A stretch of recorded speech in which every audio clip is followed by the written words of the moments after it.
ذکر فرمائے. جزاکم اللہ خیر. الحمدللہ وکفا وسلام علی عبادہ الذین اصطفیٰ اما بعد.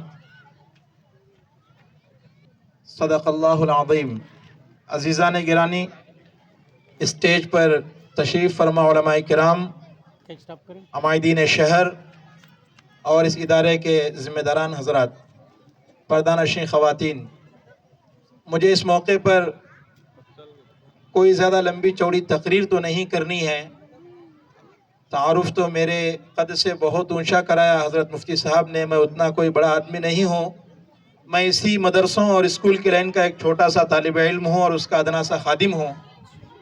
اس موقع پر میں اتنا سمجھتا ہوں کہ والدین کا زیادہ فوکس اپنے بچوں کے پروگرام کو دیکھنے کا ہوتا ہے، اور یہ موقع زیادہ پند و نصیحت کا ہے بھی نہیں. دو چار باتیں جو ضروری ہیں میں آپ کے سامنے مختصر وقت میں دو چار باتیں عرض کرتا ہوں، اس کے بعد اپنی جگہ لے لیتا ہوں. دوستو بزرگوں، ایسے اداروں کو لے کر کے چلنا اور ایسے اداروں کی بنیاد کا رکھنا جس میں دنیاوی تعلیم کے ساتھ دینی تعلیم اور تربیت پر پورا دھیان دیا جاتا ہو، آج کے ماحول کی ایک سخت ضرورت ہے.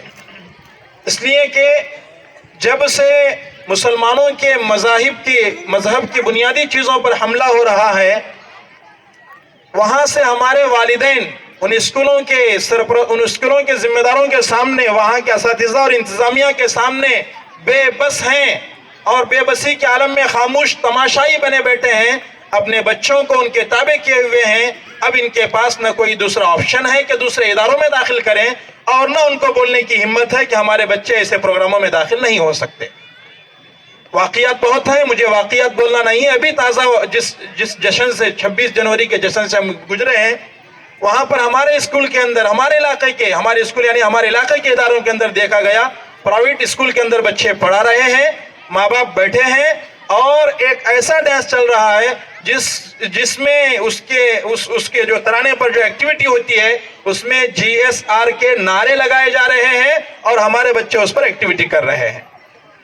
تو اگر ہم نے اپنے بچوں کے لیے مستقبل کو تابناک بنانے کے لیے، ان کے ایمان کو مضبوط کرنے کے لیے ایسے اداروں کی بنیاد نہیں رکھی، یا رکھنے کے باوجود ایسے اداروں کا رخ ہمارے بچوں کے لیے نہیں کیا، تو مبارک ہو آپ کو کہ آپ نے اپنے بچوں کو پیسے دے کر کے کسی غیروں کے تابع کیا اور اپنے بچوں کو عیسائی بنایا، یہودیوں کے تابع کیا، عیسائیوں کے تابع کیا، کفار و ہنود کے تابع کیا. آپ نے پیسے موٹی رقم دے کر کے اپنے بچوں کو ان کے گود میں ڈال دیے.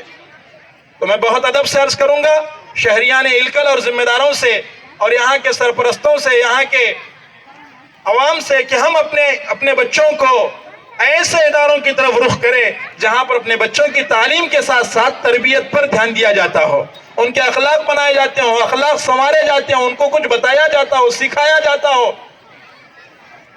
صرف کسی زبان کے اندر ماہر ہونے کا نام تعلیم نہیں ہے کہ ہمارا بچہ انگریزی بہت اچھا بولتا ہے، ابھی صرف فرسٹ اسٹینڈرڈ میں ہے، سیکنڈ میں ہے، تھرڈ میں ہے، فورتھ میں ہے، بہت اچھی بات کر لیتا ہے انگریزی کے اندر اور بہت اچھا کر لیتا ہے. اچھی بات ہے، صلاحیت ہونا چاہیے، لیکن اس کا مطلب یہ نہیں ہے کہ صرف آپ اپنے بچوں کو زبان کا ماہر بنا دیں اور اس کو اخلاق سے کورے بنا دیں، تربیت سے کورے کر دیں.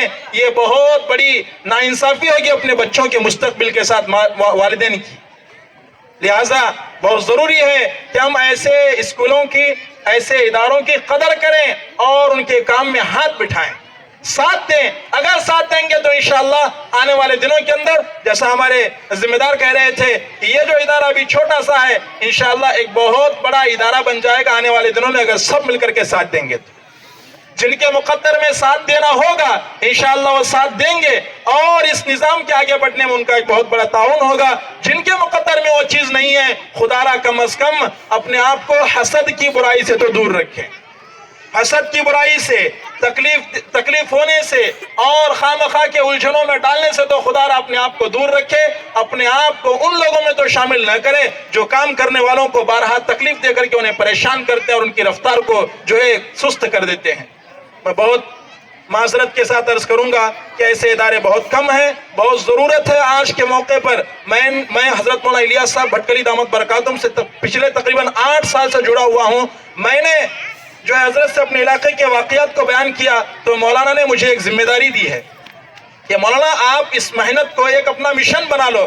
تو میرا ایک دھن بن گیا ہے, میں جہاں کہیں جاتا ہوں وہاں پر ان اسکولوں کی بات کرتا ہوں, ایسے نظام کی بات کرتا ہوں جو ماشاءاللہ یہاں پر چل رہا ہے. ضرورت ہے, ورنہ آپ سوچئے آپ اپنے بچے کو اسکول میں تو ڈالنا چاہتے ہیں لیکن آپ آپشن کے طور پر کون سا اسکول سلیکٹ کریں گے؟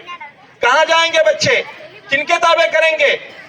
آپ جس اسکول میں تابع کریں گے ان کے نظریات کے, ان کے خیالات کے, ان کے افکار کے, ان کے تہذیب کے آپ تابع ہو گئے. اسی لیے مولانا الیاس صاحب فرماتے ہیں تعلیم بہانہ ہے, ایمان نشانہ ہے. اور مولانا مقبول صاحب کہہ رہے تھے طلبہ بہانہ ہے, پیرنٹس نشانہ ہے. طلبہ بہانہ ہوتے ہیں, پیرنٹس نشانہ ہوتے ہیں, پیرنٹس بھی آپ کے تابع ہوتے ہیں. لہٰذا بہت ضرورت ہے اپنے بچوں کے لیے مستقبل میں ایسے ادارے ہوں, جو ادارے چل رہے ہوں ان کو مضبوط کیے جائیں, ان کو ساتھ دے کر کے آگے بڑھایا جائے. انشاءاللہ ہمارے بچے دونوں میدان کے اندر, تعلیمی میدان میں, اخلاقی میدان میں بہت آگے بڑھیں گے. مستقبل بہت تابناک ہوگا اگر ہم ان اداروں کا ساتھ دیں گے اور تعاون کریں گے, کام کرنے والوں کو لے کر چلیں گے. خدا نخواستہ اگر ایسا نہیں کریں گے, کسی کا نقصان ہو یا نہ ہو, آپ نے قوم کا بڑا نقصان کیا, ان نقصان کرنے والوں کے اندر آپ کا نام آ جائے. اللہ نہ کرے ہم ایسا جو ہے امت کا نقصان نہ کرے. اسی لیے عزیزوں بہت ضرورت ہے, بڑی خوشی کی بات ہے ماشاءاللہ. میں ان حضرات کی ایکٹیویٹی دیکھتے رہتا ہوں, نیشنل پبلک اسکول کی بڑی خوشی ہوتی ہے. بجا طور پر کہتا ہوں کہ میں اپنے اسکول کے اساتذہ کو یہاں کی ایکٹیویٹی بتاتا ہوں کہ دیکھیے بھائی ماشاءاللہ ابھی صرف ایل کے جی یو کے جی کے بچوں کو انہوں نے جو اتنا ایکٹیو کیا ہے, اپنے جو ہے ٹیچرز میٹنگ کے اندر میں اس کی مثال بھی دیتے رہتا ہوں. اللہ بہت قبول فرمائے, نظر بد سے حفاظت فرمائے اور خوب ادارے کو ترقیات سے نوازے. وآخر دعوانا الحمدللہ رب العالمین. جزاک اللہ خیرہ.